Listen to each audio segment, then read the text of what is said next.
सोचिए एक बात, अगर भारत का सबसे talented doctor, engineer, scientist, entrepreneurs, अगर भारत के सबसे मेहनती और इंटेलिजेंट लोग और अगर भारत को छोड़कर चले जाते हैं, तो सवाल सिर्फ इतना नहीं है कि लोग बाहर क्यों जा रहे हैं। असली सवाल है, भारत उन्हें रोक क्यों नहीं पा रहा है। आज के इस वीडियो में हम इमोशनल नहीं होंगे, ना ही सिर्फ नेशनलिज्म की बात करेंगे।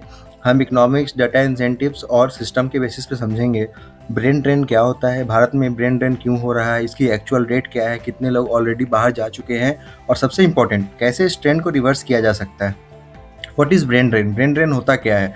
इकोनॉमिक के लैंग्वेज में ब्रेन ड्रेन का मतलब होता है स्किल्ड ह्यूमन कैपिटल का एक कंट्री से दूसरे कंट्री में माइग्रेट होना बेटर रिटर्न्स के लिए।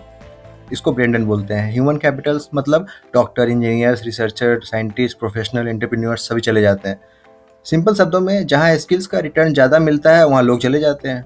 ये कोई बिट्रेयल नहीं है, ये रेशनल इकोनॉमिक डिसीजन है।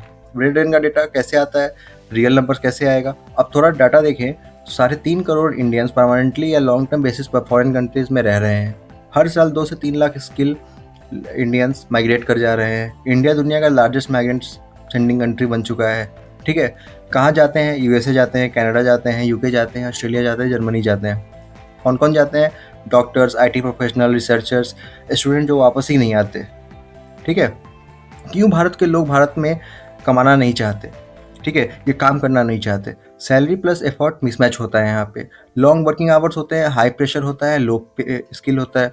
इंजीनियर्स इंडिया में 6 से 10 लाख एनुअल काम करने के लिए मजबूर है। सेम इंजीनियर यूएस में 60 से 80 लाख रुपए कमा लेता है।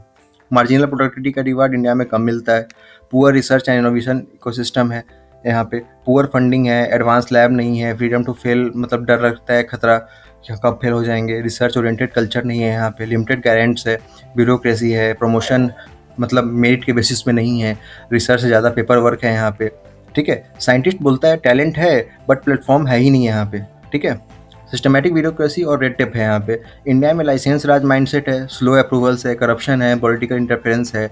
इंटरप्रेन्योर्स के लिए बिजनेस बनाना मुश्किल नहीं है, चलाना मुश्किल है। क्वालिटी ऑफ लाइफ गैप है। ठीक है, क्लीन हवा नहीं है, रिलायबल पब्लिक सर्विस नहीं है, बेटर हेल्थ केयर नहीं है, वर्क लाइफ बैलेंस नहीं है। और लॉ का क्या बात करें, वो तो आप सभी जानते ही हैं।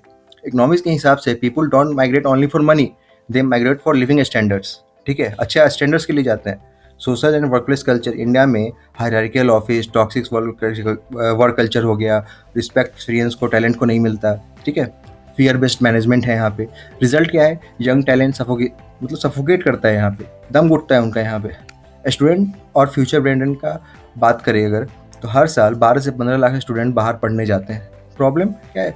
एजुकेशन लोन अच्छे से मिल जाता है, फॉरेन एक्सपोजर मिलता है उनको, बेटा जॉब ऑफर मिलते हैं, पीआर मिलता है उनको, सिटीजन ऑप्शन मिलता है।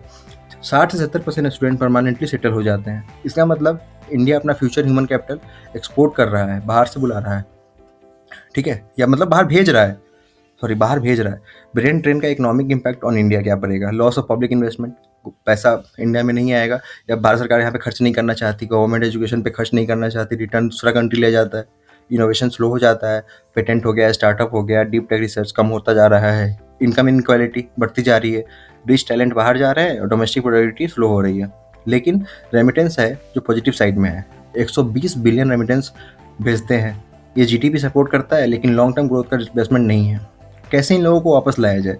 बात यहाँ पे अगर करें तो हाई स्किल फ्रेंडली इकॉनमी बनाना होगा, रिसर्च फंडिंग बढ़ाओ, इनोवेशन क्लस्टर बढ़ाओ, वर्ल्ड कल्चर यूनिवर्सिटीज़ बनाओ, मेरिट वेट सिस्टम बनाओ, प्रमोशन ऑन परफॉर्मेंस पे होना चाहिए, पॉलिटिकल इंटरफेरेंस को कम करो, ट्रांसपेरेंट गवर्नेंस होना चाहिए आपका, ease of living reforms, urban planning करो, हेल्थ केयर को बूस्ट करो, एजुकेशन सिस्टम पे काम करो, सेफ्टी एंड लॉ इन्फॉर्मेशन जो होता है आपका उसको दुरुस्त करो। ग्लोबल इंडियन नेटवर्क जैसा है उसको, डायस्पोरा को पॉलिसी में इंक्लूड करो, शॉर्ट टर्म रिटर्न्स पे प्रोग्राम बनाओ और विजिटिंग प्रोफेसर साइंटिस्ट मॉडल रखो जो बाहर से आके लोग आपको ज्ञान दे। चाइना, साउथ कोरिया, इजराइल ने सक्सेसफुली किया है और आप देख रहे हो कैसे डेवलप कर रहे हैं, कैसे लोगों को मतलब बाहर जाने से रोका जाए। तो इसके लिए हम क्या करेंगे?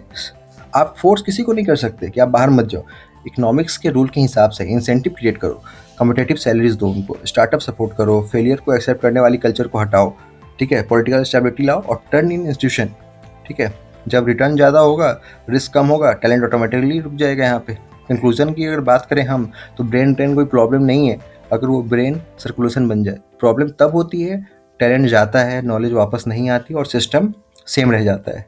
देश सिर्फ लैंड से नहीं बनता, देश लोगों से बनता है, और लोग वही जाते हैं या वहाँ जाते हैं जहाँ उनकी वैल्यू होती है, कद्र होती है। ठीक है, लोग हर जगह जाना पसंद नहीं करते हैं, जहाँ पे उनके बारे में अच्छा बोला जाए, उनके मतलब स्किल्स को वहाँ पे प्रमोट किया जाए, लोग वहाँ पे जाना पसंद करते हैं जहाँ पे वैल्यू एडिशन होती है। अगर भारत अपने लोगों को वैल्यू देना सीख ले तो ब्रेन ड्रेन खुद ब खुद कम हो जाएगा और रुक जाएगा। ठीक है, टैलेंट कभी देश नहीं छोड़ता, देश टैलेंट को छोड़ देता है। इसलिए हमें ये ध्यान रखना है किस तरह से हमें अपने देश को आगे ले जाना है। वीडियो अच्छा लगा हमारे चैनल को लाइक कीजिए, सब्सक्राइब कीजिए और ज़्यादा से ज़्यादा लोगों तक शेयर कीजिए। Thank you so much Phoenix finance में बने रहने।